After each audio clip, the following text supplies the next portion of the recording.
Messieurs, dames, bonjour et bienvenue dans votre bimensuel Le Bon Citoyen, l'émission de UCATV qui traite des questions relatives à la citoyenneté, une émission à visée informative à l'endroit de la communauté universitaire de tout autre citoyen d'ici et d'ailleurs.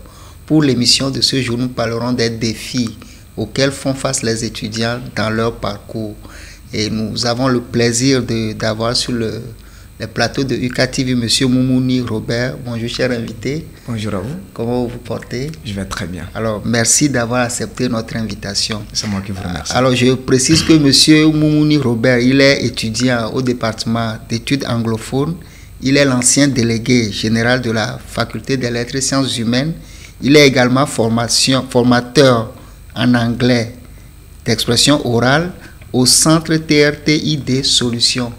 Alors, ma première question pour vous, cher invité, vous êtes étudiant et puis en temps, vous avez exercé beaucoup de responsabilités en tant qu'étudiant et vous êtes également formateur. Comment est-ce que vous arrivez à concilier toutes ces activités?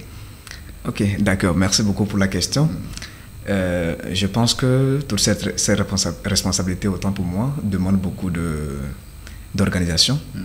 Je dirais que rien n'est quand même facile. Au-delà de tout, tant qu'on est quand même bien organisé, on peut toujours arriver à la hauteur vraiment de ces activités. Donc, concilier ces activités à l'université et au même être formateur, je pense que ça demande beaucoup d'organisation et c'est de ce fait que j'arrive quand même à concilier vraiment ces activités avec succès. Ok, beaucoup d'organisation. Oui. Alors nous sommes justement là pour parler des défis auxquels font face les étudiants dans leur parcours à l'université. Alors ma première question dans ce sens-là, qu'est-ce qui est généralement attendu d'un étudiant? Je vais préciser la question, je viens d'avoir mon bac, je viens m'inscrire à l'université. Qu'est-ce qui est attendu de moi? Ok, d'accord. Une fois encore, merci beaucoup pour la question. Je pense que pour un étudiant qui vient de s'inscrire, comme vous l'avez dit, qui vient d'avoir son bac et qui s'inscrit donc à l'université de Kara, il faut dire que les attentes sont vraiment nombreuses. D'abord, aujourd'hui, nous parlons des cours à distance, des cours en ligne. Donc, il est d'abord, dans un premier temps, attendu que l'étudiant ait un smartphone. À défaut d'avoir un ordinateur, il faut quand même avoir un smartphone qui lui permettra donc de suivre les cours en ligne et donc pour enfin pouvoir réussir brillamment son parcours universitaire. Okay. C'est ça. Alors, vous êtes étudiant à l'université de Kara. Quelles sont les difficultés auxquelles vous faites face le plus souvent? Vous avez été délégué des étudiants. Quelles sont les difficultés que les étudiants racontent et qui ne leur permettent pas d'avancer ou bien de faire leur cours dans de bonnes conditions? D'accord. Ok, merci beaucoup pour la question. Je pense que les difficultés, sinon les défis sont majeurs. D'abord, pour commencer, je voudrais aborder le sujet des cours en ligne, qui est quand même très bien aujourd'hui parce que ça nous permet de vaquer également à d'autres occupations. Mais au-delà de ça, la difficulté qui s'attache à cela, c'est le souci de connexion. Aujourd'hui, nous avons des difficultés de connexion parce que nous sommes tenus de suivre des cours en ligne, à distance, et nos petites connexions de 200 francs n'est pas vraiment suffisant vraiment pour pouvoir suivre les cours en ligne. Et quelquefois, sinon généralement, les étudiants sont donc tenus d'aller vers les points de zone Wi-Fi, les Wi-Fi publics, où je peux dire, si je peux me le permettre, tout le commun des mortels est. Ceux-ci viennent peut-être pour faire le TikTok, sur des vidéos, d'autres pour les matchs, et ça fait vraiment du bruit. Et c'est vraiment dans ces conditions-là que l'étudiant suit souvent les cours en ligne. Et vraiment, ce n'est pas aussi aisé que ça. Oui, je voudrais, par exemple, à l'université, il est installé des zones où vous pouvez rester et vous connecter. Et pourquoi les étudiants choisissent de ne pas être, par exemple, à ces lieux? Oui, tout à fait. En fait, l'université dispose également, comme vous l'avez dit, de ces Wi-Fi, mais nous constatons que le débit n'est pas aussi fort que ça.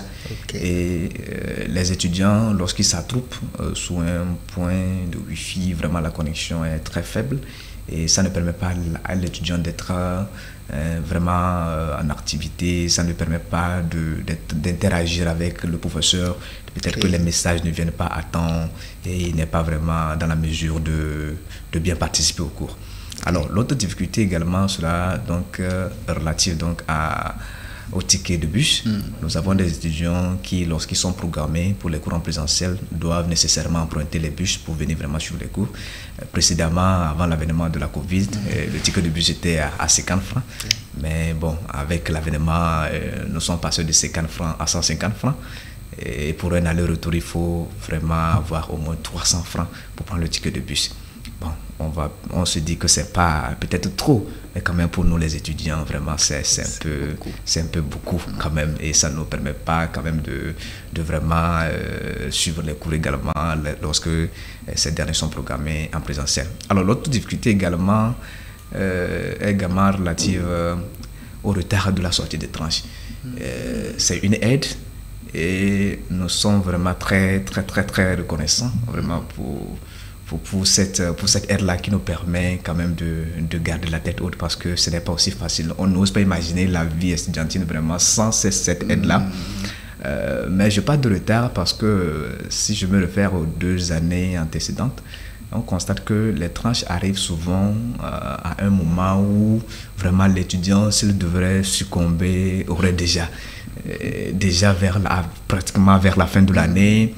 Or, l'étudiant a besoin de cette aide-là pour non seulement suivre les cours en ligne, mais aussi acheter les supports de cours, se connecter sur les cours, et pourquoi pas se déplacer également, comme je le disais tantôt, avec les déplacements, le bus et tout ça.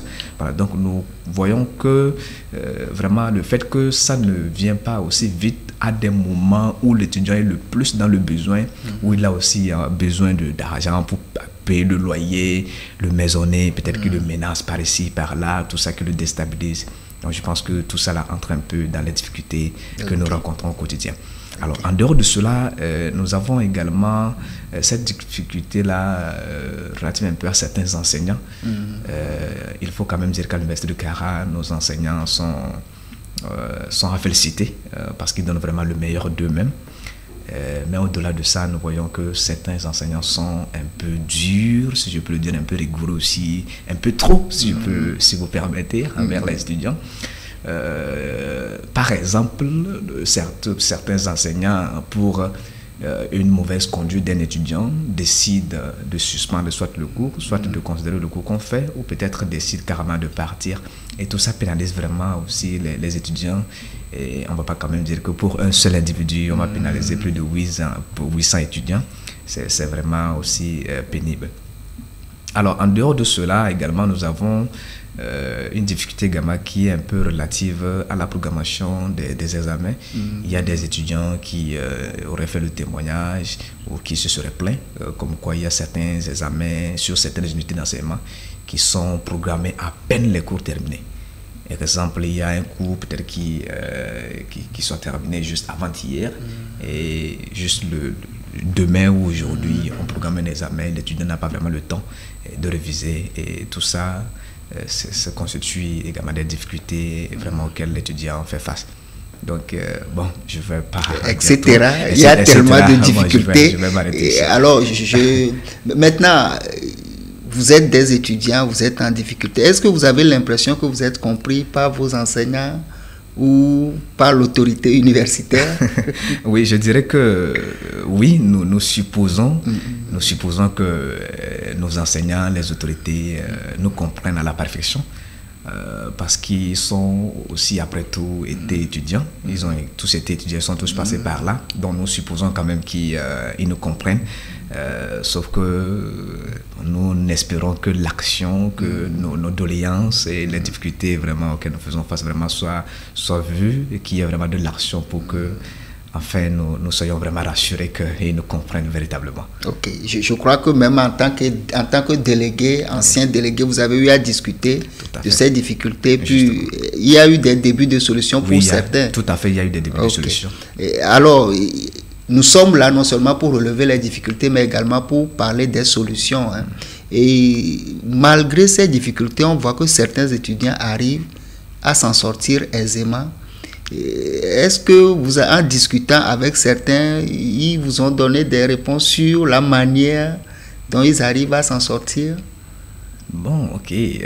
Pour être vraiment honnête, il faut dire qu'il y en a quand même qui s'en sortent.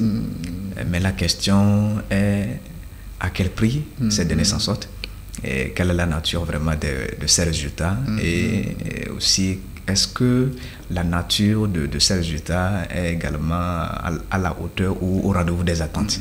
Alors certains quand même ils s'en sortent justement, mais ces derniers avouent que c'est du sacrifice et beaucoup de courage aussi.